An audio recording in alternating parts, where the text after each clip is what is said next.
बहुत सारे लोगों को इसका जो मंच है बहुत पावरफुल है, इस पूरे मंच पर बोलने का मौका मिलता है और उससे हजारों लोगों का बहुत ज्यादा फायदा होता है। तो फायदा कैसा? फायदा सिर्फ पैसे का नहीं, फायदा मन की ताकत बढ़ाने का, फायदा शरीर की ताकत बढ़ाने का, फायदा घर में किसी बात की कमी नहीं हो वो शक्ति देने का। तो ऐसे बहुत सारे अच्छे अच्छे काम कैंगन वाटर ग्रुप करता है। तो आप लोगों ने मुझे आज इनवाइट किया, उसके लिए सबसे पहले तो जो डिवाइन पावर है, एक ब्रह्मांड की दिव्य शक्ति है, उस ब्रह्मांड की दिव्य शक्ति को मैं थैंक यू बोलूंगी, धन्यवाद बोलूंगी कि उनने इतने बड़े मंच पे हम सबको इकट्ठा किया है। और आज हम सब चर्चा करेंगे कि हम हेल्दी कैसे रहें। मेन हमारा जो मोटो है वो हेल्दी रहना, हेल्थ एंड वेल्थ। हम हेल्दी भी रहें, स्वस्थ भी रहें और किसी चीज की कोई कमी ना रहे। यदि हम स्वस्थ रहेंगे तो ऐसा कोई कार्य नहीं दुनिया का जो हम नहीं कर सकते। तो सबसे पहले हम सब मिलके हाथ जोड़ेंगे, प्रणाम करेंगे और कुछ सेकंड के लिए अपनी आंखों को बंद करेंगे और आंखों को बंद करके हम प्रार्थना करेंगे ब्रह्मांड की दिव्य शक्ति से कि आपने हम सबको इकट्ठा किया। इसके लिए हम हृदय से आपको थैंक यू बोलते हैं, धन्यवाद बोलते हैं। और आप हमारे हृदय में पधारिए और आज जो भी प्रोग्राम आप करा रहे हो, इस प्रोग्राम को पूरी तरह से हमारे सहस्त्रार से हमारे हृदय में उतार दीजिए, हमारी एक एक सेल्स में उतार दीजिए, हमारी एक एक कोशिका में उतार दीजिए, ताकि हमारा जीवन स्वयं का भी सफल हो, परिवार का जीवन अच्छा हो और हम पूरे विश्व के लिए प्रार्थना कर सके। तो हे ब्रह्मांड की दिव्य शक्ति, आप हमारे हृदय में आइए और हमारी वाणी से निकलिए माँ सरस्वती के रूप में और हजारों लाखों करोड़ों लोगों के जीवन को सुख, शांति, प्रेम और ऐश्वर्य से भर दीजिए। Thank you divine power, thank you divine power, thank you divine. धन्यवाद ब्रह्मांड की दिव्य शक्ति को। अपनी आंखें खोलेंगे और आज के लेक्चर को हम शुरू करते हैं।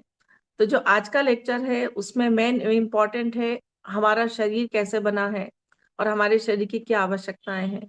हम सब लोग जानते हैं कि हमारा शरीर जो है, पूरी धरती जो है, हम धरती को लें, हम पहले ब्रह्मांड को लें। तो अगर हम ब्रह्मांड को लेते हैं तो लोग बोलते हैं इलेक्ट्रॉन क्या होते हैं, प्रोटॉन क्या होते हैं, न्यूट्रॉन क्या होते हैं, मॉलिक्यूल क्या होते हैं, अणु क्या होते हैं, एटम क्या होते हैं, इसमें कंफ्यूजन होता। तो जो पूरी धरती है, पूरा यूनिवर्स है, पूरा संसार है, पूरा ब्रह्मांड है, पूरा विश्व है, वो अणु और परमाणु से ही बना हुआ है। अणु परमाणु जिसको बोलते हैं इलेक्ट्रॉन, प्रोटॉन, न्यूट्रॉन, इसी से बना हुआ है। और हमारा जो शरीर है वो भी इलेक्ट्रॉन, प्रोटॉन, न्यूट्रॉन से बना हुआ है। लेकिन हम कंडेंस है, सॉलिड है। हवा है, उसमें भी इलेक्ट्रॉन, प्रोटॉन, न्यूट्रॉन है। मिट्टी है, उसमें भी इलेक्ट्रॉन, प्रोटॉन, न्यूट्रॉन, मतलब अणु परमाणु और मॉलिक्यूल्स जो है उससे पूरा विश्व, पूरा संसार, पूरा आप, पूरा हम, पूरा यूनिवर्स बना हुआ है। तो उसी के बारे में आज हम चर्चा करेंगे कि यदि वो हेल्दी तो सब कुछ हेल्दी। तो कैसे हेल्दी रहेगा और क्या क्या ऐसे प्रॉब्लम आते हैं जिसकी वजह से ये परेशानियां हमारे जीवन में आती है। हम बीमारी क्यों पड़े? हम सभी लोग तो अच्छा खाना खाते हैं, दाल चावल सब्जी रोटी हम सब लोग खाते हैं, पानी हम सब लोग पीते हैं, हवा हम सब लोग सांसों में लेते हैं, फिर बीमार क्यों पड़ते हैं? तो थोड़ा सा हम इसकी गहराई में जाएंगे आज। आज का जो टॉपिक है, जैसे आप मान लीजिए कि एक घर है, तो एक घर जो होता है वो ईंटों से बना होता है। यदि हम, जो हमारा ठेकेदार होता है ना, कॉन्ट्रैक्टर होता है, इंजीनियर होता है, उसको हम बोले अगर कि भाई घर बनाना है, हम आपको पानी देंगे, सीमेंट देंगे, रेत देंगे और लोहे का जो सामान लगेगा आप सब ले आइए, सिर्फ हम आपको ईंट नहीं देंगे। तो वो बोलेगा कि मैडम बिना ईंट के बनाऊं कैसे? उससे कोई, अगर टीन भी लगा दिए, मैंने कुछ लगा भी दिए, तो कुछ समय के लिए रहेगा, मैं 3-4 मंजिल थोड़ी बना सकता हूँ। ऐसे ही हमारा शरीर है। जैसे हमारा घर ईंटों से बना होता है, तो ईंट स्ट्रांग होना, मजबूत होना, एक एक ईंट का मजबूत होना बहुत जरूरी है। ऐसे ही हमारा शरीर छोटी छोटी सेल्स का, कोशिका का बना हुआ। तो एक एक सेल्स, एक एक कोशिका का स्ट्रांग होना, मजबूत होना बहुत जरूरी है। कब? जब हमारा शरीर बारीक, जो छोटी सी इकाई है हमारे शरीर की सेल्स, उसका हम ध्यान देंगे, उस पर हम ध्यान देंगे, उसे कौन सा पानी चाहिए, उसे कौन सा खाना चाहिए, उसे कौन सा न्यूट्रिशन चाहिए। तो हम सेल्स के बारे में समझेंगे। तो सेल्स के बारे में समझेंगे तो जो हमारी सेल होती है उसमें इलेक्ट्रॉन होते हैं जो नेगेटिव चार्ज होते हैं, और नेगेटिव जो चार्ज होते हैं उसको हमारे शरीर के लिए अच्छा माना जाता है। पॉजिटिव प्रोटॉन्स होते हैं और न्यूट्रॉन वो तो न्यूट्रल होता है, उसे कोई मतलब नहीं होता। तो क्या होता है कि एक न्यू सेल होती है, सेल ऐसे राउंड सर्कल में सेल होती है, और सेल के अंदर एक गोल न्यूक्लियस होता है। तो सेल होती, सेल में चारों तरफ तो इलेक्ट्रॉन्स गोल गोल गोल गोल घूमते हैं, और जो न्यूक्लियस होता है वो अंदर रहता है। न्यूक्लियस के अंदर प्रोटॉन होते हैं, और उसी के अंदर न्यूट्रॉन होते हैं। तो ये तो छोड़िए इन बातों को, हम मेन मुद्दे पे जाते हैं कि स्ट्रेस क्यों होता है। मेन मुद्दा जो हमारा आज का है वो है ऑक्सीडेसिव स्ट्रेस। अब ऑक्सीडेसिव स्ट्रेस को मैं आप बहुत सरल उसमें समझाती हूँ कि ऑक्सीडेसिव स्ट्रेस क्या होता है। तो ऑक्सीडेसिव स्ट्रेस को हम एक फोटो से समझेंगे। एक फोटो में आपको बताना चाहती हूँ ऑक्सीडेसिव स्ट्रेस का कि क्या होता है। देखिए, एक मिनट आप देखिएगा इसको, कि मैं थोड़ा सा आपको समझाती हूँ। ये देखिए, ये फोटो दिख रहा है क्लियर? फिर मैं इसका डिटेल आपको बताऊंगी। हाँ, दिख रहा है मैडम। इस फोटो में एक एप्पल है। ये एक जी। सॉरी, ये टमाटर है। टमाटर दिख रहा है हमको एकदम रेड बढ़िया। यहाँ टमाटर थोड़ा सा सड़ गया है, और ये टमाटर बहुत ज्यादा सड़ गया है। तो मतलब ये टमाटर हेल्दी है, तो स्वस्थ और हेल्दी टमाटर है। लेकिन जब इसकी सड़ने की प्रक्रिया चालू होती है, सड़ने की प्रक्रिया मतलब ये खराब होने लगता है, एनवायरनमेंट की ऑक्सीजन इसमें जाती है, जब ये सड़ने लगती है तो इसका कलर थोड़ा खराब हो गया, ये बिल्कुल ही टमाटर खराब हो गया। ऐसे हमारे शरीर की सेल्स हैं। ये सेल दिख रही है नीले रंग की, और उसके अंदर न्यूक्लियस दिख रहा। तो ये सेल बिल्कुल हेल्दी है, इसको बहुत अच्छा पानी मिल रहा है जो इसके अंदर जाके इसको रिहाइड्रेट कर रहा है। इसके अंदर न्यूट्रिशन बहुत अच्छा है, तो ये बहुत हेल्दी और बढ़िया दिख रही है। अब इसमें कई बार पानी की कमी हो गई, अच्छे न्यूट्रिशन की कमी हो गई, तो फिर क्या होता है, ये देखो टूटी फूटी सी ऐसी बीमार सी हो गई है। और बीमार होके जब ये बिल्कुल नष्ट होने लगती, खत्म होने लगती, तो फिर वे कैंसर में बदल जाती है कई बार। तो ये हमको हमारी सेल्स को ऐसा हेल्दी रखना है। अब ऐसा हेल्दी हम कैसे रखें इसको, इसका नाम है आज ऑक्सीडेसिव स्ट्रेस। ऑक्सीडेसिव स्ट्रेस मतलब किसी चीज का सड़ने की ओर जाना, या किसी चीज का सड़ना, किसी चीज का सड़ना। तो ये मैंने आपको सिंपल तरीके से समझाया कि ऑक्सीडेसिव स्ट्रेस क्या होता है। किसी चीज के सड़ने को ऑक्सीडेसिव स्ट्रेस बोलते हैं। जैसे एप्पल है, तो एप्पल को आपने दो भागों में काटा और रख दिया। एक एप्पल के ऊपर तो जो नींबू होता है ना, नींबू, नींबू का जो रस होता है, नींबू का रस आपने एक ब्रश से एक एप्पल के आधे भाग पे लगा दिया, और एप्पल के आधे भाग पे आपने लगाया, ऐसा सिंपल रख दिया, कुछ नहीं लगाया। तो जिसपे आपने नींबू लगाया हुआ है, जिस एप्पल के सरफेस पे, दो टुकड़ों के एक भाग में, तो वो वैसे ही फ्रेश रहेगा, क्योंकि उसके ऊपर एंटीऑक्सीडेंट, नींबू इज एंटीऑक्सीडेंट, उसके ऊपर लग गया है। तो उसकी एज धीरे धीरे खराब होगी, धीरे धीरे सड़ेगा, और बहुत लंबे समय तक हेल्दी रहेगा, वैसे ही दिखेगा, खिला हुआ एकदम क्लीन साफ दिखेगा एप्पल। और जो दूसरा आधा कटा हुआ एप्पल जिसमें हमने कुछ नहीं लगाया, कुछ देर में उसका कलर भूरा, ब्राउन, काला ऐसा पड़ने लगेगा। ऑक्सीडेशन की प्रोसेस है, जो हवा में ऑक्सीजन होती है उससे रिएक्शन होता है, और शरीर सड़ने की ओर जाने लगता है, तो एप्पल खराब होने लगता है। ऐसे ही हमारा शरीर है, जब इसको पूरे इंग्रेडिएंट नहीं मिलते हैं, प्रॉपर पानी नहीं मिला, प्रॉपर खाना नहीं मिला, खाना तो मिला, खाना तो खाया, लेकिन उसमें न्यूट्रिएंट ही नहीं है, तो फिर कैसे वो हेल्दी रहेगा। तो हम इसमें दो चीजें हमारे शरीर में काम आती हैं, काम करती हैं। पहला होता है फ्री रेडिकल्स। और जो मैं सेलुलर लेवल पे बात करती हूँ, जो एक सेल होती है हमारे शरीर की इकाई होती है सबसे छोटी, तो सेलुलर लेवल पे मैं आपको समझाती हूँ कि क्या होता है सेल के अंदर। सेल के अंदर क्या होता है, सेलुलर लेवल पे जो तकलीफ होती है सेल को, तो एक होता है फ्री रेडिकल्स, और एक होता है एंटीऑक्सीडेंट। तो फ्री रेडिकल्स जो होता है वो हमारा दुश्मन है, फ्री रेडिकल्स हमारा दुश्मन है। और जैसे कुछ लोग गांव में आवारा जैसे घूमते रहते हैं, तो उससे कुछ लोग डरते हैं कि अरे कहाँ ये लोग कुछ भी गलत बोलेंगे, गलत काम करेंगे, तो लोग उनसे दूर रहने की कोशिश करते हैं। उनके साथ में रहेंगे तो अच्छे लोगों का नाम भी खराब हो जाता है। तो उसको बोलते हैं फ्री रेडिकल्स। फ्री रेडिकल्स मतलब नकारात्मक ऐसे अणु जो हमें नुकसानदायक अणु, नुकसानदायक मॉलिक्यूल्स होते हैं, जिन्हें फ्री रेडिकल्स कहते हैं। और एंटीऑक्सीडेंट मतलब हमारे दोस्त, हमारे मित्र, जो हमारे शरीर की सुरक्षा करते हैं, हमारी सेहत की सुरक्षा करते हैं, हमें फायदा करते हैं। तो मैं आपको फ्री रेडिकल समझाती हूँ क्या होता है। फ्री रेडिकल जिसकी वजह से जो बीमारियां आजकल इतनी आ रही है ना, इन्फ्लेमेशन, सूजन, किडनी खराब होना, लीवर खराब होना, कैंसर होना, ये सब फ्री रेडिकल्स की वजह से आती है।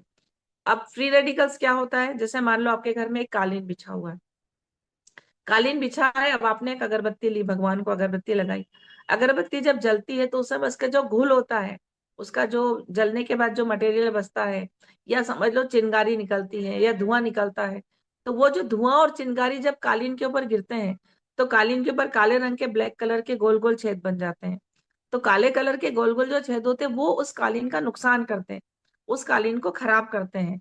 तो उससे बचने की, उसको बोलते हैं फ्री रेडिकल्स, यानी ऐसी चीजें जो हमारे सेल को नुकसान पहुंचाती। अब मैंने आपको कालीन के रूप में समझाया क्या चीज हमें नुकसान करती है।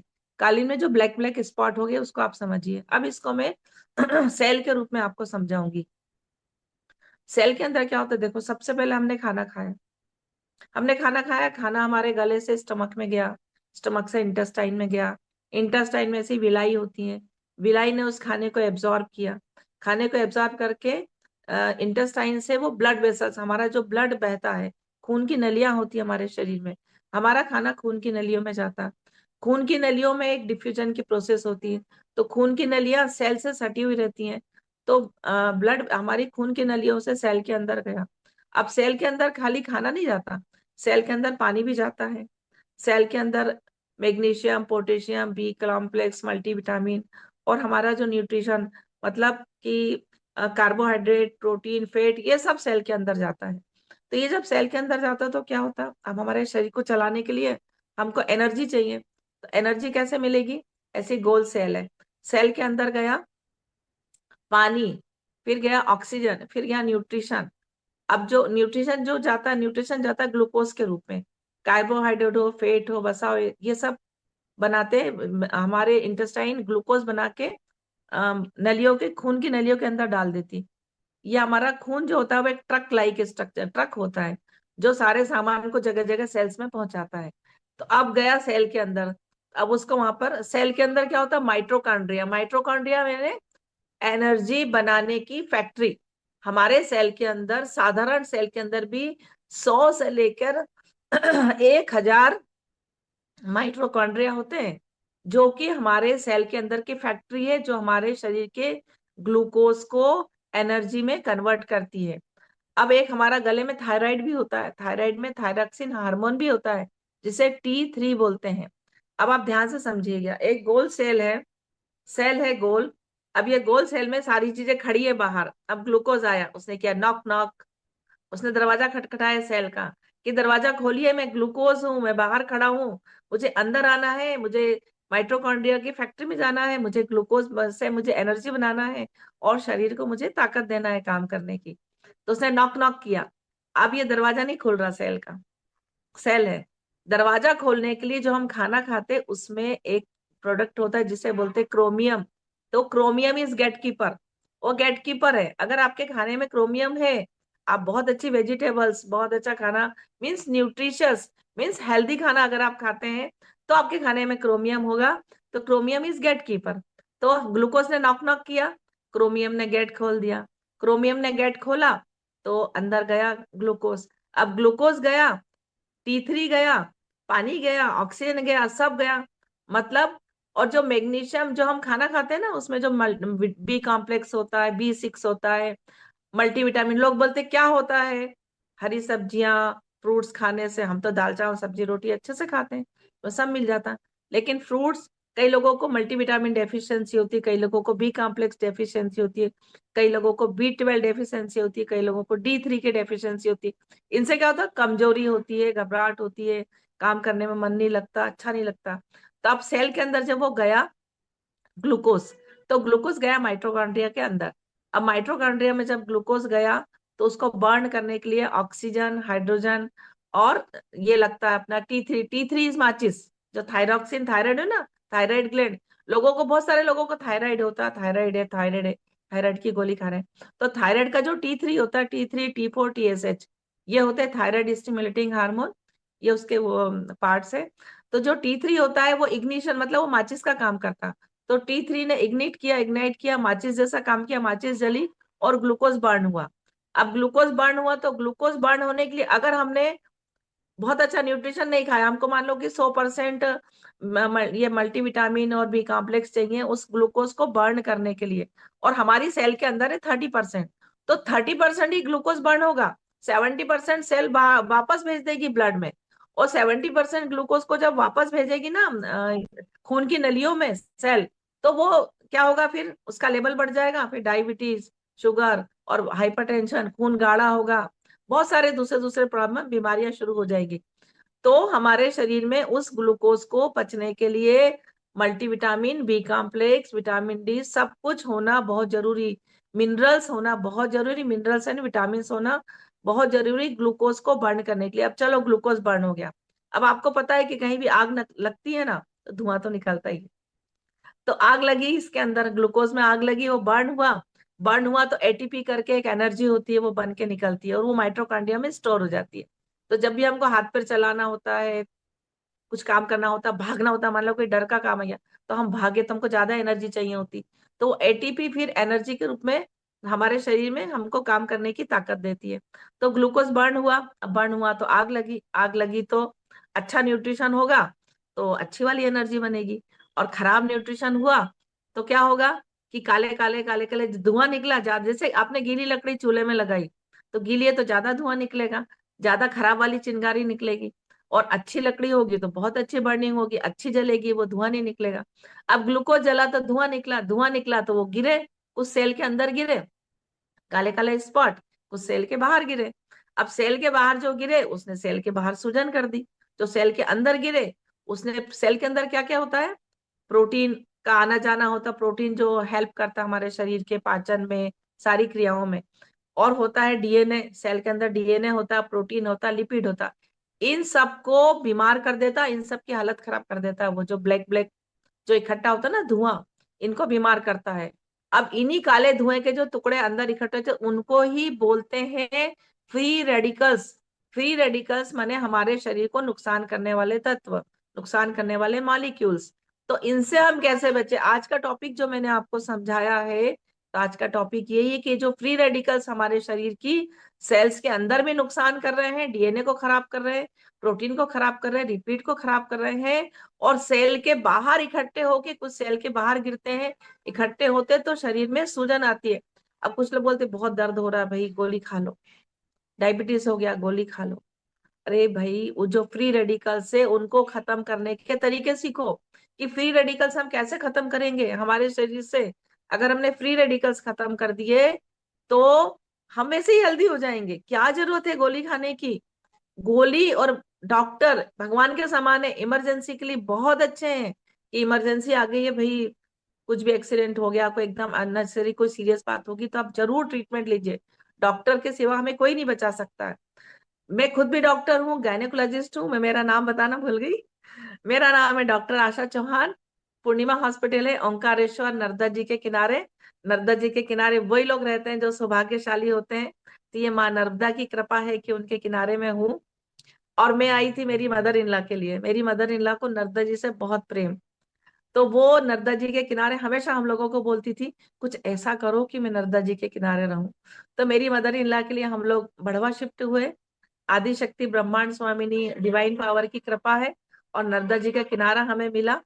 तो यहाँ एक बढ़वा करके जगह है ओंकारेश्वर के पास, वहां मेरा नर्सिंग होम है।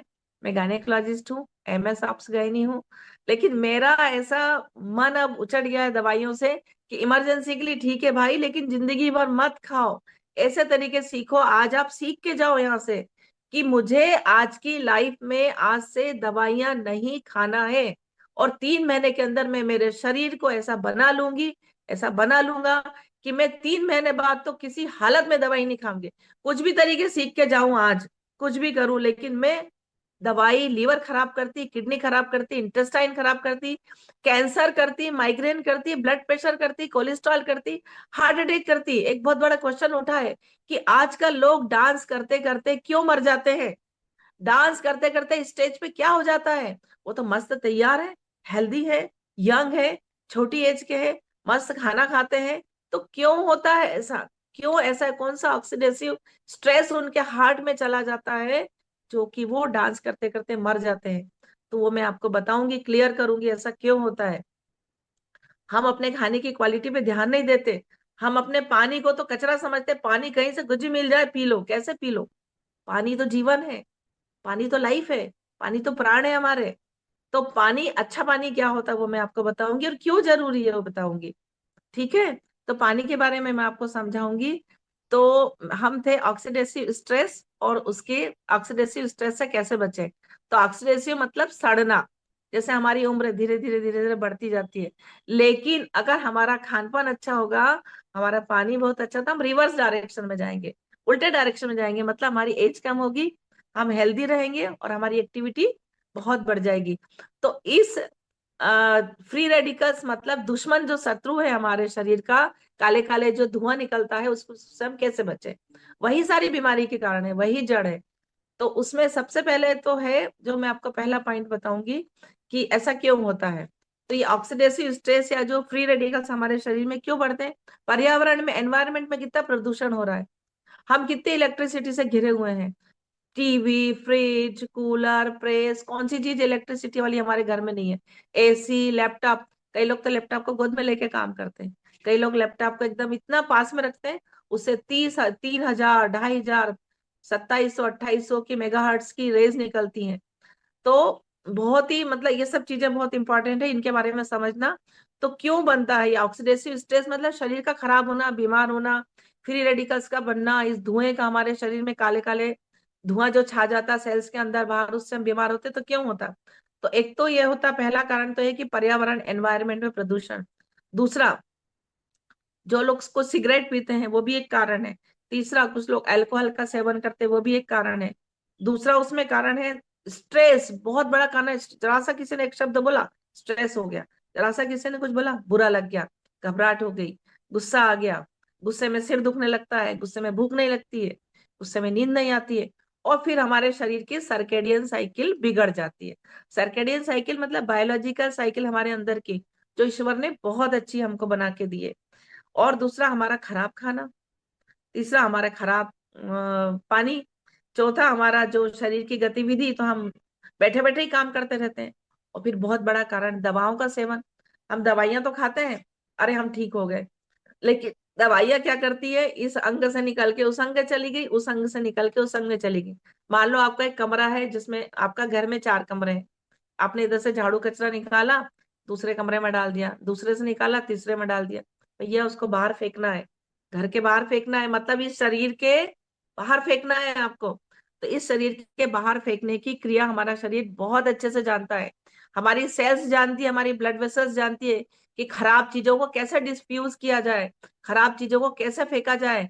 हर खराब चीज को शरीर के बाहर फेंकने के लिए पानी की जरूरत होती है। तो जैसे कि हमने खराब चीजों को शरीर के बाहर आपको फेंकना हो, तो खून भी आपका पतला होना चाहिए, सेल्स में भी पानी होना चाहिए, शरीर का भी रिहाइड्रेशन होना चाहिए, स्किन में भी पानी होना चाहिए। तो बहुत अच्छा वाला पानी पियोगे, तो धीरे धीरे धीरे सारी चीजें दूर हो जाएगी। जैसे पानी की मात्रा बढ़ी, खून पतला हुआ, खाना हमने बहुत अच्छा खाया, तो ये जो फ्री रेडिकल्स है ना, बहुत अच्छा खाना खाएंगे, बहुत अच्छा न्यूट्रिशन खाएंगे, तो धुआं ही नहीं निकलेगा ज्यादा, धुआं नहीं निकलेगा। और वो जो काले काले जो गिरते हैं कालीन पे, जो हमारी सेल के अंदर बाहर गिरते हैं, काले काले बोलना चाहिए, काली चिंगारी या काला धुआं, उसकी मात्रा ही कम हो जाएगी। उसकी मात्रा कम हो जाएगी तो हम बीमार कैसे होंगे, गोलियां क्यों खाएंगे। गोली तो हमारे शरीर का जो भी है उसको, जैसे कि मान लो आपको दर्द हुआ, आपने गोली खाई, तो गोली ने, उसका रिसेप्टर होता, पेन का रिसेप्टर, उसको दबा देती, प्रेस कर देती। 8 घंटे में गोली का इफेक्ट का खत्म हुआ, वापस दर्द शुरू। तो 3 3 बार डॉक्टर क्यों बोलते हैं भैया हर 8 घंटे से गोली लो, क्योंकि वो 8 ही घंटे उसको प्रेस कर सकती है, उसके रिसेप्टर को, पेन के रिसेप्टर को। जैसे पत्तों में पानी दे दिया, अरे यार पेड़ नहीं बढ़ रहा, पेड़ तो आप पानी तो पत्तों में दे रहे हो, जड़ में देना पड़ेगा, रूट में देना पड़ेगा, सेल के अंदर अच्छा वाला पानी पहुंचाना पड़ेगा। अब हम जो साधारण पानी पीते हैं, जो हम साधारण पानी पीते हैं, साधारण पानी इतना मोटा होता है, हैवी होता है, बहुत सारा उसके अंदर बैक्टीरिया, वायरस होते हैं। अभी जो हम पानी, जो आज हमें, अभी इस बात को हम सब स्वीकारते हैं कि आज जो हमें पानी मिल रहा है, वो 50 साल पुराना, 40 साल पुराना गंगोत्री, गंगा जी का, नर्मदा जी का वो शुद्ध पानी नहीं बचा, क्योंकि हम लोगों ने ही दूषित कर दिया। हम लोग ही कपड़े धोना, नहाना, गंदगी करना सब नर्मदा जी के किनारे करते हैं, गंगा जी के किनारे करते हैं। तो हमने ही तो पानी खराब किया, ईश्वर ने तो हमें अल्कलाइन दिया था। ईश्वर ने तो हमें बहुत अच्छा पानी दिया, हमें अल्कलाइन पानी दिया ईश्वर ने, एंटीऑक्सीडेंट पानी दिया ईश्वर ने, माइक्रो क्लस्टर पानी दिया ईश्वर ने, और हाइड्रोजन रिच वाटर दिया। हमको तो ईश्वर ने सब कुछ अच्छा दिया, खराब हमने ही किया, तो सुधारना भी हमें ही पड़ेगा। अब सुधारने के लिए हमें बहुत अच्छा वाला पानी पीना पड़ेगा। तो बहुत अच्छा वाला पानी पीने के लिए जो आजकल एक मशीन निकली है, जिसको 29-30 साल लगे बनाने में, उस मशीन से जो पानी निकलता है वो गंगा जी जैसा है। उस मशीन से जो पानी निकलता है वो नर्मदा जी जैसा है। जो गंगा जी नर्मदा जी पहले प्योर थी, पावरफुल थी, जहाँ के ऋषि मुनि 100-150 साल जीते उनके किनारे रहने वाले, आज भी नर्मदा जी के किनारे असंख्य हजारों करोड़ों अरबों ऋषि मुनि आज भी बैठ के तपस्या करते।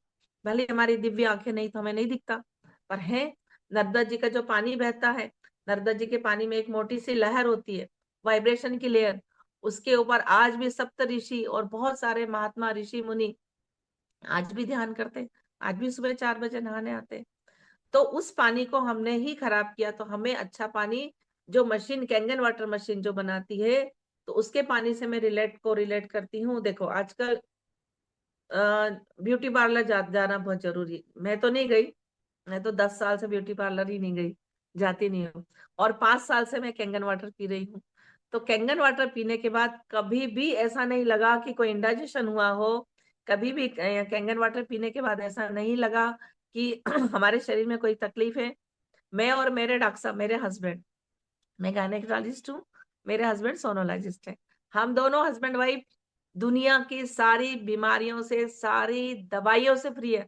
हम कोई मेडिसिन नहीं खाते, हमारे घर में कोई मेडिसिन नहीं आती है। तो मैंने अपने जीवन का उद्देश्य बनाया कि मैं ऐसा काम करूं कि हजारों लाखों करोड़ों लोगों को रूटीन की रोज की खाने वाली दवाइयों से बचा लूं। कुछ भी तरीके बताऊं आज, पर रोज की खाने वाली दवाइयों से बचा लूं। तो उसमें मैं धीरे धीरे पानी पे आऊंगी, जिसमें पहला पॉइंट मैं आपको बताती हूँ।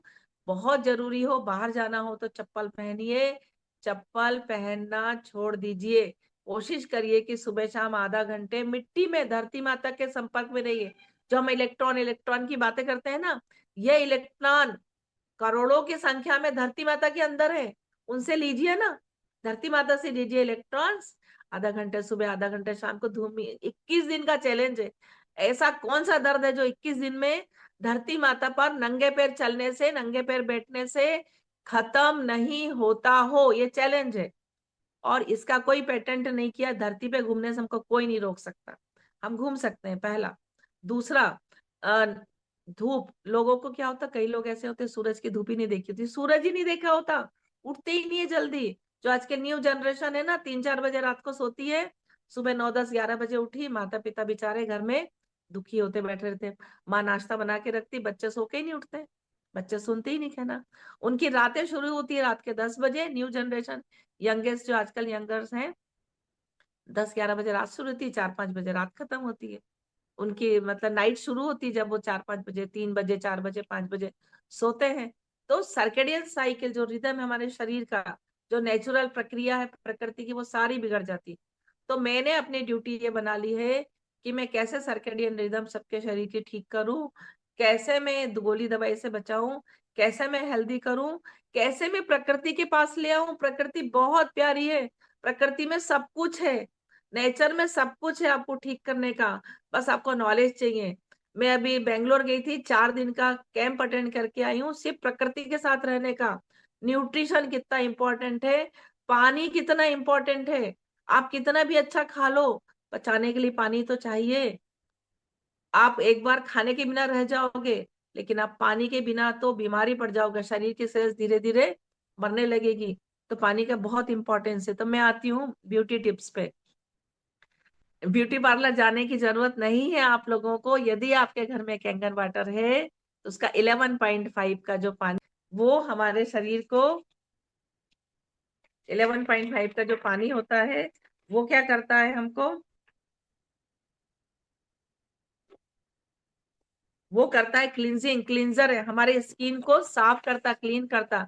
जो 11.5 का पानी होता है कैंगन वाटर का, वो हमारे चेहरे को, मतलब जैसे फुंसियां हो रही तो ऑइंटमेंट लगा लो, स्किन खराब हो रही तो अरे भाई 11.5 से स्प्रे करोगी, चेहरा धोगी तो क्लींजिंग का काम करेगा। क्लींजिंग का काम दो चीजें करती है। एक तो करता है दूध, दूधो नहाओ पुतो फलो क्यों बोलते थे पहले, क्योंकि दूध वर्ल्ड का नंबर 1 क्लींजर है। अभी वर्ल्ड का नंबर 2 क्लींजर जो आ गया है वो है 11.5 का पानी। उससे चेहरा धोइए, स्प्रे करिए। यूं ही आपको पार्लर जाने की जरूरत ही नहीं पड़ेगी। मैं ना कभी गई 10 साल से, जब समझ नहीं थी जब जाती थी। अभी 10 साल से बिल्कुल नहीं, और 5 साल से तो बिल्कुल ही नहीं, जाती ही नहीं हूँ। तो जो अनवांटेड जो फुंसियां होती है, चेहरे पे निशान पड़ते हैं, 11.5 के पानी से धोके तो देखिए 90 दिन। अरे क्या चेहरा खिल जाएगा आपका। दूसरा दूसरा होता है, अब हमने क्लीन कर लिया, क्लींजर कर लिया, धो लिया 11 पॉइंट, अब हमको चाहिए टोनर। टोनर मीन्स क्या होता है? टाइटनिंग और टोनिंग चेहरे की। तो टाइटनिंग टोनिंग के लिए कैंगन वाटर मशीन में निकलता है 2.5 का पानी। 2.5 का पानी में एंटीबायोटिक प्रॉपर्टी होती है। 2.5 के पानी में एंटीबायोटिक की प्रॉपर्टी होती है। तो आपके शरीर को फोड़े फुंसी से ही बचाएगा, उससे आप स्प्रे करोगे और थोड़ा सा लगाओगे, और वो टोनिंग भी करेगा, मतलब टाइटनिंग टोनिंग, आपकी स्किन की टाइटनिंग टोनिंग भी करेगा। कहाँ पार्लर में लगे हो आप। तीसरा पानी होता है 6 pH। 6 pH के पानी के ऊपर लिखा हुआ मशीन के ऊपर, this is beauty water. Beauty water मतलब 6 pH का पानी हमारे चेहरे को मॉइस्चराइजर मॉइस्चराइजर का इफेक्ट देता है, मॉइस्ट करता है, गीला करता है, मतलब कि हमारी सेल्स में अवशोषित होते हैं वो। तो 6 pH के पानी से क्या होता है, जैसे चेहरे पर घर को जब घर में जब वो होता है ना, सीमेंट वगैरह करते हैं, ईंटें लगती है, उसके ऊपर पुट्टी नहीं करते हैं, पुट्टी तो कमरा चमक जाता, दीवारें चमक जाती। तो ये जो मॉइस्चर है ना, पुट्टी का काम करता है, चेहरे की क्लीनिंग का काम, फिनिशिंग फिनिशिंग का काम करता है फेस का। तो आप 6 pH का जो पानी होता है ना, उसको बहुत लोगों के घर मशीनें लगी हैं पर यूज नहीं करते हैं। आप यूज करना तो सीखिए उस पानी को। तो जो मॉइस्चराइजर होता है, मॉइस्चराइजर 6 pH का पानी होता है, ब्यूटी वाटर, उसको स्प्रे करिए। एकदम चेहरे की आपके सब चेहरे की फिनिशिंग हो जाएगी आप। फिर बचा 9.5 का पानी। 9.5 का पानी लास्ट में छिड़की अपने चेहरे पे, तो जो झाइयां वाइयां होती है, डिफरेंट कलर होते हैं चेहरे पे, वो सब एक जैसा चेहरा हो जाता है, कलर एक जैसा हो जाता है। ये तो हो गया आपके चेहरे को अच्छा बनाने के लिए। अच्छा, क्या होता है कि कैंगन वाटर में कुछ भी वेस्ट नहीं होता है। आज हमारा आरओ है, वो हमको 2 लीटर पानी देगा पीने को, तो 6 लीटर फेंकेगा, फेंकता है 6 लीटर।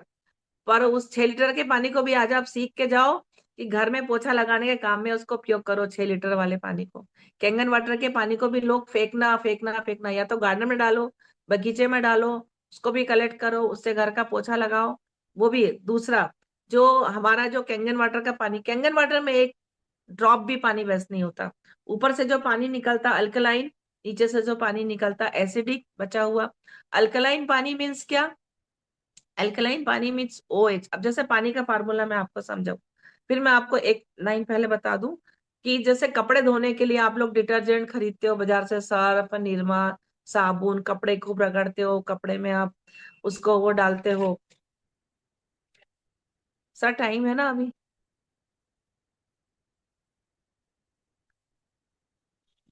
जी मैडम, अभी तो बहुत टाइम है। जी जी।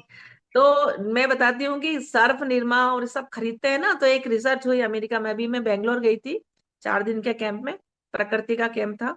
तो वहां पर एक लेडी आई थी, वो भी रिसर्च कर रही है कि आजकल लोगों को पेशाब की थैली का, यूरिनरी ब्लैडर का कैंसर हो रहा है।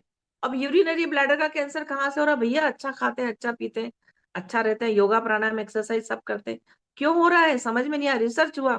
अब रिसर्च हुआ तो पता चला कि जो हम डिटर्जेंट डालते हैं ना, कपड़े धोते हैं, सर्फ, साबुन, सोडा, उसमें ऐसे केमिकल डले हुए हैं जो पेशाब की थैली का, ब्लैडर का, यूरिनरी ब्लैडर का, किडनी का कैंसर कर रहा है। तो आप कैसे बचोगे? हमारे पास इलाज है। अगर हमारे पास कैंगन वाटर मशीन है, तो कैंगन वाटर मशीन का 11.5 का पानी पे आप पढ़िए, उसके नीचे लिखा हुआ डिटर्जेंट। डिटर्जेंट तो लिखा हुआ, लेकिन हम उस पानी से कपड़े क्यों नहीं धोते हैं? हमें उस पानी से कपड़े धोना चाहिए। आप पानी लीजिए 11.5 का, जब आप पानी ऊपर से भरते हो तो 11.5 के पानी को आप बाल्टी में, टब में लीजिए, उसमें कपड़ों को डुबाइए, मसलिए। जब 11.5 का पानी, जो हमारा जो पानी जो हम खाना खाते हैं और जो हमारा ऑयल होता, ऑयल का इमल्सिफिकेशन कर देता है। और जो हम सब्जियों को हम डुबाते हैं ना 11.5 के पानी में, जब हम सब्जियों को डुबाते हैं तो सब्जियों का पेस्टिसाइड, अब पेस्टिसाइड कैसा होता है? कीटनाशक दवाएं कैसी होती हैं? चिकनी चिकनी होती हैं, ऑयली ऑयली ऑयली बेस होती है, ऑयल बेस होती हैं। तो जो चिकनी चिकनी कीटनाशक दवाइयों को जब सब्जियों से वो निकाल सकता है, तो क्या हमारे कपड़ों से मैल नहीं निकालेगा? भैया कैंसर से बचना है तो आपको सर्फ निरमा साबुन सोडा बंद करना ही पड़ेगा, करना ही पड़ेगा। पेस्ट पेस्ट जो हम करते हैं ना, वो भी समझाऊंगी मैं आपको। जो पेस्ट करते हैं ना, उसमें भी कैंसर, उससे भी कैंसर होता है मुंह का। और जो हम डिटर्जेंट कपड़े धोते हैं ना, हमारे कपड़े भी एब्जॉर्ब करते हैं केमिकल को, तो उससे कैंसर हो रहे हैं आजकल। तो आप 11.5 के पानी से कपड़ों को धोना शुरू करिए। मैंने मेरे यहाँ शुरू कर दिया। मेरे यहाँ मैंने समझा दिया सर्वेंट को, सर्फ निरमा साबुन सोडा कुछ नहीं मंगाऊंगी। ना मैं नहाने के लिए मंगाती हूँ, ना मैं कपड़े धोने के लिए मंगाती हूँ। उसका मैं तरीका बता दूंगी। आप घर का पोछा लगाए, अच्छा क्या होता है, आपने ऊपर से सब तरह के पानी निकाले। आपने सुबह से 6 pH का ब्यूटी वाटर निकाल लिया। आपने खाना बनाने के लिए 8.5 निकाल लिया। आपने पीने के लिए 9 और 9.5 निकाल लिया। उसके बाद में आपने सब्जियां गलाने के लिए 11.5। अब जब ये सारे पानी आप ऊपर वाले टैप से निकालते हो, तो नीचे वाले टैप का पानी एक बाल्टी में आपका कलेक्ट होता है। जो नीचे का पानी कलेक्ट है, तो उसमें सब कुछ मिला होता है, हाइड्रोजन ऑक्सीजन सब रहता है। अल्कलाइन एसिडिक दोनों चीजें मिली होती है। उस पानी से एक तो घर के सारे लोगों को नहाना चाहिए, स्किन प्रॉब्लम नहीं होंगे। उसके बाद भी वो पानी बच जाए ना, तो कपड़े धोने में लीजिए। उसके बाद वो पानी बच जाए तो आप पोछा लगाइए। घर इतना अच्छा क्लीन होगा उस पानी से। जो नीचे हम बाल्टी में इकट्ठा करते हैं, वो हमारे पोछे के लिए जो हम बाजार से डिटॉल सेवलान खरीदते हैं ना, उससे 10 गुना ज्यादा अच्छा। तो उससे आप पोछा लगाइए। 11.5 के पानी में कपड़े डुबा के 8 दिन धो के तो देखिए। वैसे भी कपड़ों को सर्फ निरमा साबुन की आदत ही नहीं। एक दिन हफ्ते में, 15 दिन में एक दिन ऐसा फिक्स करिए अपने घर में कि आज हम सारे कपड़ों को सिर्फ पानी से धोएंगे और सिर्फ पानी से निकालेंगे। बाकी रोज 11.5 का जो पानी है, उसको डिटर्जेंट लिखा हुआ है, उसको डिटर्जेंट है वो। सब्जी का मेल निकाल सकता तो हमारे कपड़ों का क्यों नहीं निकालेगा? कपड़े इतने ऑयल में थोड़ी भरे होते हैं, इतनी ऑयली उसमें थोड़ी रहते हैं हमारे। तो आप उसको जरूर यूज करिए एज ए डिटर्जेंट। कपड़े धोने के लिए कैंगन वाटर का पानी यूज करिए 11.5। 1 महीने करके तो देखिए, 2 महीने 3 महीने, उससे भी आपकी हेल्थ सुधरेगी। क्योंकि जो कपड़े आप पहनोगे वो ज्यादा प्योर शुद्ध और बिना केमिकल के, केमिकल रहित वो आपके कपड़े होंगे। तो आप इसका रिजल्ट तो देखिए, एक नंबर है। मतलब इस मशीन को बहुत अच्छे से यूज करना सीखिए। ये मशीन हमारे लिए ईश्वर ने, डिवाइन पावर ने गोल्ड, डायमंड, प्लेटिनम, कुछ भी इसके आगे नहीं लगता है। कोई हमारे सोने के जेवर नहीं लगते उसके आगे। इतनी पावरफुल चीज हमें बना के दी है, जो कहीं से कुछ भी गलत नहीं है। दूसरी बात, यदि आप इस मशीन के बारे में, ये बाजार में क्यों नहीं बिकती मार्केट में? भाई ये तो गवर्नमेंट से अप्रूव्ड है। जापान की गवर्नमेंट हो, भारत की गवर्नमेंट है, सब ने इसको अप्रूव किया है कि ये मेडिकल डिवाइस है, बहुत पावरफुल है, बहुत अच्छी। फिर क्यों नहीं बिकती?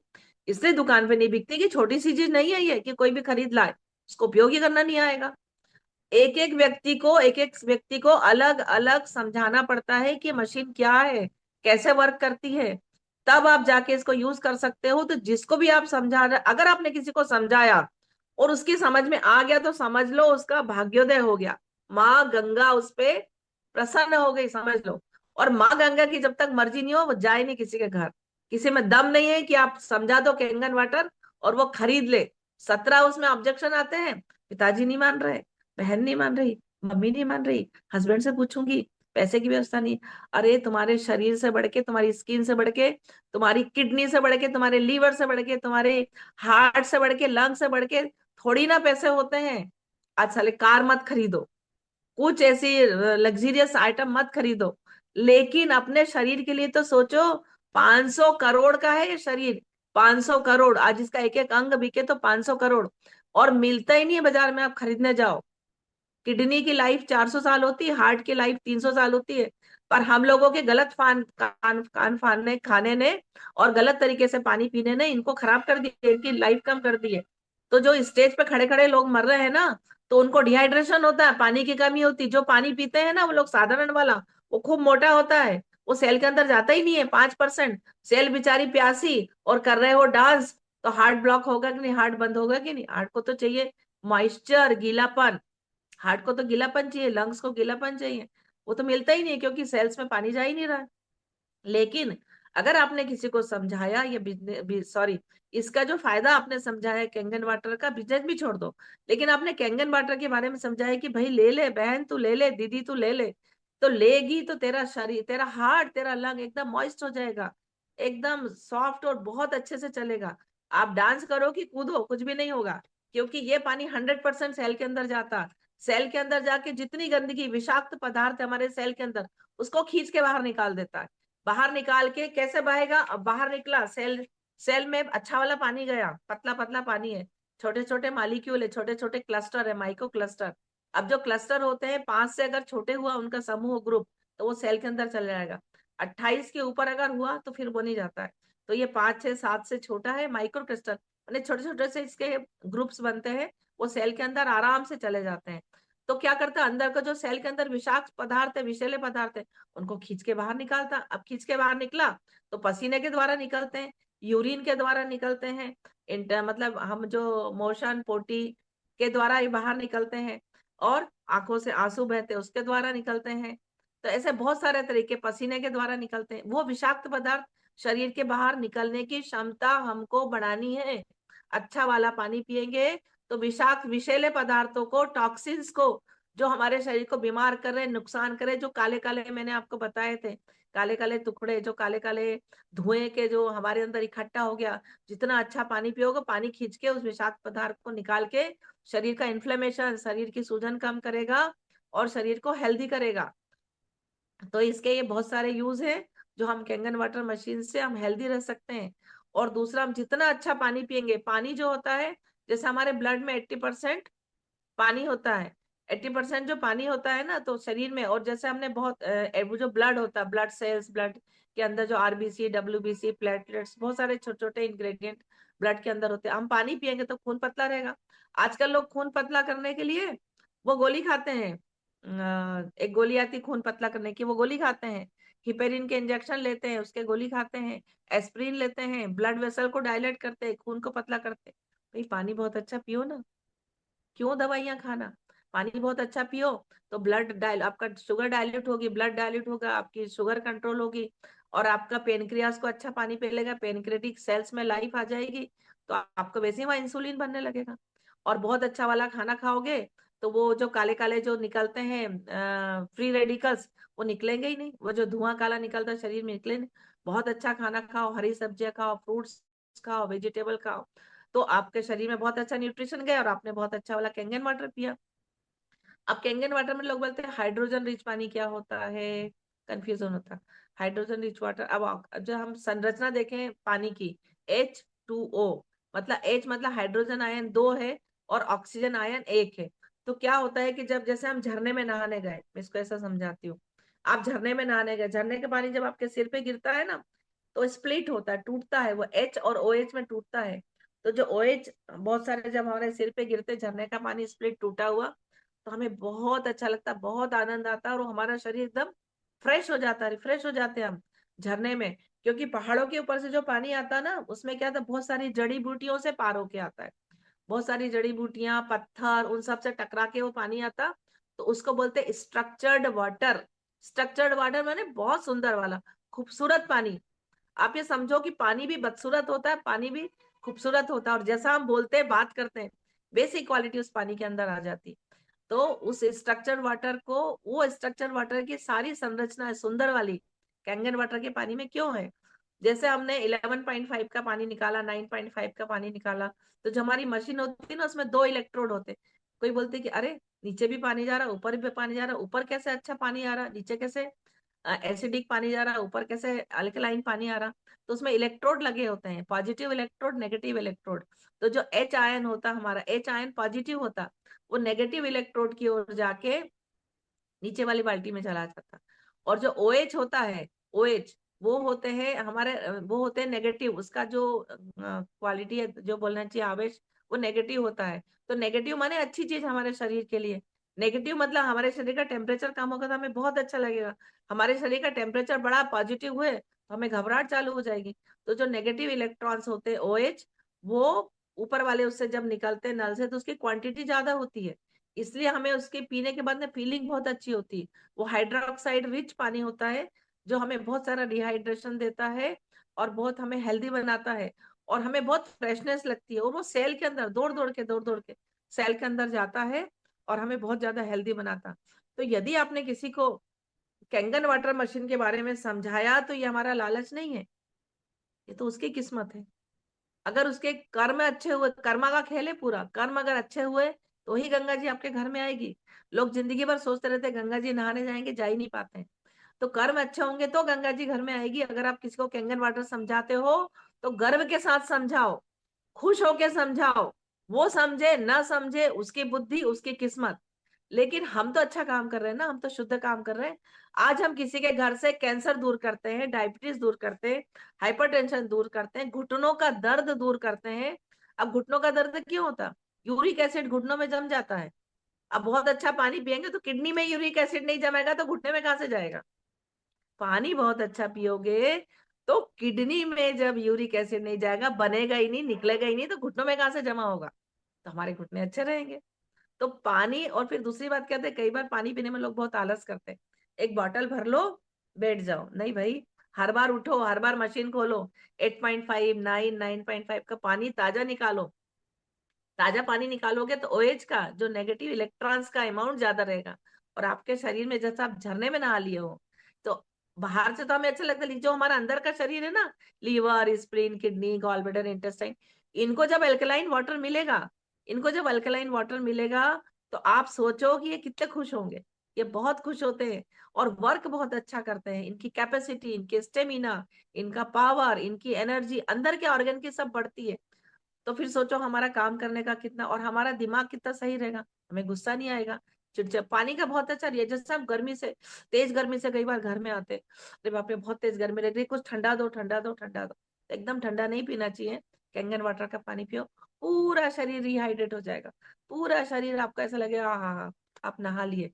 तो इस पानी को बार बार उठ के ताजा निकालो, हाइड्रोजन रिच वाटर पियो, तो बहुत हेल्दी रहोगे और आपको बहुत अच्छा लगेगा।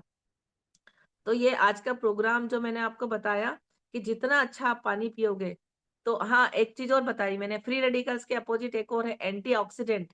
एंटीऑक्सीडेंट सब्जियों में होता है, पानी में होता है, धरती में होता है, खाने में होता है, फ्रूट्स में होता है, सब में एंटीऑक्सीडेंट होते हैं। तो एंटीऑक्सीडेंट वाली चीजें हमको ज्यादा खाना चाहिए। और जो इलेक्ट्रॉन्स होते हैं जो हमारे शरीर को हेल्दी रहते हैं, तो मैंने आपको एक बार बोला, धूप में बैठना सीखो, नंगे पैर चलना सीखो, पानी एक एक घंटे में पीना सीखो। अगर हमारे शरीर का वजन 60 किलो हो, तो कम से कम ठंड के दिनों में हमको 6 गिलास पानी, और गर्मी के दिनों में 10 से 12 गिलास पानी पीना चाहिए दिन भर में, हर एक घंटे में एक बार। जल्दी जल्दी नहीं, हम तो पानी पीना भूल जाते हैं। और ये सारा काम निपटा लूं, इकट्ठा बैठ के पीऊंगी, पूरा ये ऑफिस का काम कर लूं, इकट्ठा बैठ के। क्यों भाई? आपका शरीर तो बेचारा मांग रहा है, तड़प रहा है, उसको पानी चाहिए। उसको तो एक घंटे में एक बार, आपसे एक गिलास नहीं पीते बनता, आप आधा गिलास पियो, पर पियो तो सही। और ताजा पानी पियो। दूसरा, एक छोटा सा लेक्चर आया, वो आया था, मैं बताती हूँ आपको, पॉडकास्ट, कि किचन कैंसर, किचन कैंसर से कैसे बचे, किचन में ऐसा क्या करें, चौके में ऐसा क्या करें कि हम कैंसर से बचे। तो चौके में क्या करें? चौके की खिड़कियां खुली रखो, सबसे बढ़िया। सेकंड नंबर पे, जो हम एल्यूमिनियम फाइल देते हैं, उसमें खाना मत दो, भले एक कोरे पेपर में कागज में रोटी लपेट के दे दो बच्चों का, जो भी नाश्ता दे रहे हो। तीसरा, प्लास्टिक के बर्तन घर के बाहर फेंक दो, एल्यूमिनियम के बर्तन घर के बाहर फेंक दो, बिल्कुल मत यूज करो, ये सब कैंसर करते हैं। एल्यूमिनियम की बोतल फ्रिज में रखी हो तो सब फेंक देना आज। एक प्लास्टिक की बोतल आती है जो कि कैंसर से बचाती है, उसका पता करो आप, कि वो कंटेंट नहीं है, मतलब वो कैंसर पानी में घुलता तो नहीं है। तो वो कांच की बोतल रखो, भले ही वो बार बार फूटे, पर हमारी हेल्थ से बड़ी नहीं है। बच्चे कई बार फोड़ देते हैं कांच की बोतल, पर हमारी हेल्थ से ज्यादा नहीं है। कोशिश करो कांच की बोतल रखो, मिट्टी के बर्तन रखो, मिट्टी के घड़े में पानी रखो, मिट्टी के घड़े का पानी पियो। सुराही चलती थी पुराने जमाने में, कितनी हेल्दी आदत थी वो, बहुत ही अच्छी थी। तो एक मैं बताती हूँ, घुलनशीलता और अघुलनशीलता। मतलब जो पानी होता है ना, उसमें घोलने की शक्ति होती है, ये बहुत इंपॉर्टेंट पॉइंट मुझे याद आया। पानी में घोलने की शक्ति होती है। मतलब पानी जैसे सेल के अंदर गया तो जो विषाक्त विषैले पदार्थ हमारे सेल के अंदर इकट्ठे हो गए ना, जो बीमार करते हैं, तो ये पानी के अंदर वो विषाक्त पदार्थ घुल के, और पानी के बबल्स बन के, लाइसोजाइम के द्वारा ये डिफ्यूजन की प्रोसेस से शरीर के बाहर निकल जाते हैं। और पसीने के थ्रू, बाथरूम के थ्रू, मोशन के थ्रू, पॉटी के थ्रू, आंसुओं के थ्रू, ये सब बाहर निकलते हैं। तो ये जो घुलनशीलता, जब हम कैंगन वाटर पीते हैं, तो पानी में विषाक्त पदार्थों को घोलने की शक्ति इस पानी में ज्यादा हो जाती है। पानी में विषाक्त पदार्थ को घोल के निकालने की शक्ति कैंगन वाटर में ज्यादा होती है साधारण पानी से। कैंगन वाटर का पानी स्ट्रक्चर्ड वाटर होता है। स्ट्रक्चर्ड वाटर माने बहुत खूबसूरत पानी, बहुत खूबसूरत पानी जो हमको हेल्थ देता है। जो हमें स्वास्थ्य देता है, जो हमें बीमारियों से बचाता है। तो इस पानी के साथ कैंगन वाटर के पानी में एक टीडीएस का भी बहुत इंपॉर्टेंस है। कई जगह क्या होता है कि लोग टीडीएस समझते ही नहीं है। टीडीएस मतलब पानी का जो मोटापा होता है, मिनरल्स विटामिन को एक लिमिट में रखना। तो 100 से 200 का टीडीएस बढ़िया होता है, 100 से 200। लेकिन किसी का टीडीएस 50 है। एक बार एक व्यक्ति मकान लेने गया, उसको नॉलेज था टीडीएस का। तो उसने जाके उस कॉलोनी में सबसे पहले देखा यहाँ के पानी का कुआं, तालाब, बोरिंग जो भी था जिससे पानी आता था, उसका उसका टीडीएस कितना है, तो उसका टीडीएस था 50। उसने बोला इस एरिया में तो मैं मकान ही नहीं लूंगा। 50 टीडीएस माने सबसे खराब चीज। तो आजकल हमारी जो आरओ की मशीन है वो टीडीएस को मेंटेन करती है, मतलब वो करती है, रेगुलेट करती है। तो 100 से 200 आपका टीडीएस हो ना, 30-50 टीडीएस में तो जितने मिनरल विटामिन प्रोटीन है ना, सब निकल के गिर जाएंगे, शरीर को कुछ भी नहीं मिलेगा। इसलिए लो टीडीएस का पानी कभी नहीं पीना चाहिए। फिर क्या होता है कि कई बार हमको बहुत स्ट्रक्चर्ड, बहुत सुंदर वाला पानी चाहिए। तो आप क्या करो, 4 तुलसी के पत्ते, 2 पुदीने के पत्ते, 4 पुदीने के पत्ते अपने मटके में डाल दो, और मटका रखो घर में। गुंडी वुंडी, स्टील विस्टील सब हटा दो। सिर्फ मिट्टी के बर्तन में पानी होना चाहिए। मिट्टी के बर्तन में आप मिट्टी का जो घड़ा होता है उसमें पानी रखो, तुलसी के पत्ते, पुदीना के पत्ते, ये भी नहीं हो आपके पास तो मीठी नीम के पत्ते डाल दो, तो आपका पानी और खूबसूरत हो जाएगा और स्ट्रक्चर्ड वाटर हो जाएगा। उसकी जो खूबियां है, उसके जो गुण है, विषाक्त पदार्थों को अपने में लेने की पावर है, वो बढ़ जाएगी। तो ये छोटी छोटी सी बातें हैं जो कई बार हमें ध्यान नहीं रहता, हम सोचते नहीं है, तो जो बहुत ज्यादा इंपॉर्टेंट है। इंपॉर्टेंट तो नॉलेज होना तो बहुत जरूरी। नॉलेज